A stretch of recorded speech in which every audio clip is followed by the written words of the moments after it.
Bismillahirrahmanirrahim. Assalamualaikum warahmatullahi wabarakatuh. Alhamdulillahirrabbilalamin wa bihi nasta'in wa la umuri dunya waddin. Assalatu wassalamu ala asyrofil anbiya'i wal mursalin wa ala alihi wa sahbihi ajmain amma ba'du. Yang terhormat dosen pengampu mata kuliah Metodologi Studi Islam yaitu Bapak Sanawi MA dan juga teman-teman yang saya cintai yang sedang menonton video saya. Perkenalkan, nama saya Kamila Salma dengan NIM 201410106. Ingin memaparkan materi yang berjudul Kebutuhan Manusia Terhadap Agama. Silakan disimak. Sebelum kita membahas materi ini, saya mengucapkan terima kasih sebesar-besarnya kepada dosen mata kuliah Metodologi Studi Islam yang telah memberikan saya kesempatan untuk tampil menguraikan materi yang berjudul Kebutuhan Manusia Terhadap Agama. Perlu kita ketahui bahwa masyarakat Indonesia merupakan masyarakat yang agamis, yang rata-rata masyarakat yang menganut berbagai agama. Mayoritas masyarakat Indonesia menganut agama Islam. Selain Islam ada Kristen, Hindu, Buddha, Konghucu, dan sebagainya. Namun rata-rata masyarakat yang menganut agama tidak tahu untuk apa mereka beragama dan bagaimana cara pengamalannya. Maka dari itu akan kita bahas di video kali ini. Secara etimologi, agama bukan berasal dari bahasa Arab, melainkan diambil dari bahasa Sanskerta yang menunjuk pada sistem kebudayaan Hinduisme dan Buddhisme. Agama terdiri dari kata a yang berarti tidak dan gama yang berarti kacau. Dengan demikian, agama adalah sejenis peraturan yang menghindarkan manusia dari kekacauan dan mengantarkan manusia kepada ketertiban dan keteraturan. Secara terminologis, agama menurut kalangan para ahli berbeda-beda menurut sudut pandang dan perspektifnya. Yang pertama, menurut Surjono Sukanto. Menurut beliau, pengertian agama ada 3 macam. Yang pertama, kepercayaan pada hal-hal yang bersifat spiritual. Yang kedua, perangkat kepercayaan dan praktik-praktik spiritual yang dianggap sebagai tujuan tersendiri. Yang ketiga, ideologi mengenai hal-hal yang bersifat supranatural. Yang kedua, menurut Thomas F. Odea. Menurutnya, agama adalah pendaya gunaan sarana-sarana supra-empiris untuk maksud-maksud yang non-empiris atau supra-empiris. Yang ketiga, menurut Hendro Puspito. Menurutnya, agama adalah suatu jenis sistem sosial yang dibuat oleh penganutnya yang berproses pada kekuatan-kekuatan non-empiris yang dipercayainya dan didaya gunakannya untuk keselamatan bagi mereka dan masyarakat luas umumnya. Selanjutnya yang akan kita bahas yaitu aspek-aspek yang terkandung dalam agama. Dalam agama terkandung 5 aspek. Yang pertama, aspek asal-usulnya. Aspek asal-usulnya ini ada yang berasal dari Tuhan seperti agama Samawi dan ada juga yang berasal dari pemikiran manusia seperti agama Ardi. Yang kedua yaitu aspek tujuan. Aspek tujuan ini memberikan tuntutan hidup agar bahagia di dunia dan di akhirat. Yang ketiga yaitu aspek ruang lingkupnya.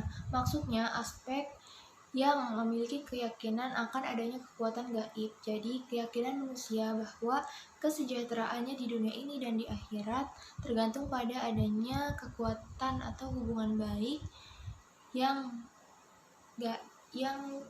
dianggap sebagai kekuatan gaib. Yang keempat yaitu aspek pemasyarakatannya. Aspek pemasyarakatannya ini maksudnya turun-temurun atau diwariskan, disampaikan secara turun-temurun dan diwariskan dari generasi ke generasi lainnya. Yang terakhir yaitu aspek sumbernya. Aspek sumbernya yang berasal dari kitab suci. Perlu kita ketahui bahwa agama mempunyai pengaruh yang sangat besar bagi kehidupan manusia. Oleh karena itu, sekurang-kurangnya terdapat 3 alasan yang melatar belakangi manusia perlu beragama. Di antaranya, fitrah manusia. Fitrah manusia di sini merupakan pengertian bahwa agama adalah kebutuhan fitri manusia. Fitrah keagamaan yang ada dalam diri manusia inilah yang melatar belakangi perlunya manusia terhadap agama. Oleh karenanya, ketika datangnya wahyu Tuhan yang menyuruh manusia agar beragama, maka seruan tersebut memang sangat amat sejalan dengan fitrahnya manusia terhadap agama. Yang kedua yaitu kekurangan dan kelemahan manusia. Selain yang melatar belakangi perlunya manusia terhadap agama, fitrah manusia, yaitu yang kedua kekurangan dan kelemahan manusia. Mengapa kekurangan dan kelemahan manusia? Karena di samping manusia memiliki berbagai kesempurnaan, pasti manusia juga memiliki kekurangan. Quraish Shihab mengatakan bahwa walaupun Al-Quran menegaskan bahwa nafas berpotensi positif dan negatif, namun diperoleh pula isyarat bahwa pada hakikatnya potensi positif manusia lebih kuat daripada potensi negatifnya. Sifat-sifat yang cenderung mempunyai keburukan bagi manusia yang pertama yaitu sombong, ingkar, zolim, dalam keadaan susah payah, suka melampaui batas, dan lain-lain sebagainya. Yang ketiga yaitu tantangan manusia. Faktor lain yang melatar belakangi perlunya manusia terhadap agama yaitu tantangan, karena dalam kehidupan manusia ini pasti dihadapi oleh berbagai macam tantangan, baik itu dari dalam ataupun dari luar. Tantangan yang dari dalam biasanya berupa hawa nafsu, sedangkan tantangan dari luar yaitu berupa upaya-upaya atau rekayasa manusia yang dengannya dari rekayasa itu mereka ingin menjauhkan kita sebagai yang beragama agar tidak menaati peraturan pada agama tersebut. Misalnya tantangan dari luar yaitu orang-orang kafir yang mengeluarkan biaya yang tidak sedikit. Orang-orang kafir itu mengeluarkan biaya yang tidak sedikit agar orang-orang mengikuti alurnya atau mengikuti gerakannya.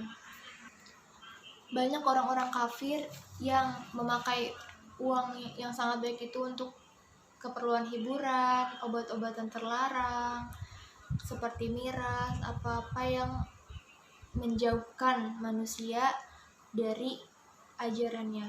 Maka dari itu perlu sekali manusia membentengi dirinya dengan belajar agama, dengan mengamalkan apa-apa yang diajarkan oleh agama. Oleh karena itu, manusia perlu sekali dalam beragama. Karena godaan dan tantangan hidup di dunia ini sudah banyak sekali, dan banyak manusia yang sudah tergoda. Maka dari itu, perlu sekali, sangat perlu bagi manusia agar beragama dan menjalankan agamanya. Baiklah, saya rasa cukup apa yang saya sampaikan, dan sebelum menutup video presentasi, saya ingin membacakan surat At-Tin untuk melengkapi video di akhir video saya ini. A'udzu billahi minasyaitonir rajim. Bismillahirrahmanirrahim. Wattini wazzaitun wa turi sinin wa hadzal baladil amin. Laqad khalaqnal insana fi ahsani taqwim. Summa radadnahu asfala safilin. Illal ladzina amanu wa 'amilus solihati falahum ajrun ghairu mamnun. Fama yukazzibuka ba'du biddin. Alaisallahu biahkamil hakimin. Shadaqallahul azim. Yang yang terakhir, saya ucapkan terima kasih yang sebesar-besarnya kepada dosen pengampu mata kuliah Metodologi Studi Islam karena telah menyempatkan waktunya untuk melihat video saya. Saya menyadari bahwa video saya ini masih kurang dan sangat banyak kekurangannya, dan saya minta maaf sebesar-besarnya. Saya cukupkan sampai sini. Wabillahi taufiq wal hidayah, waridho wal inayah. Wassalamualaikum warahmatullahi wabarakatuh.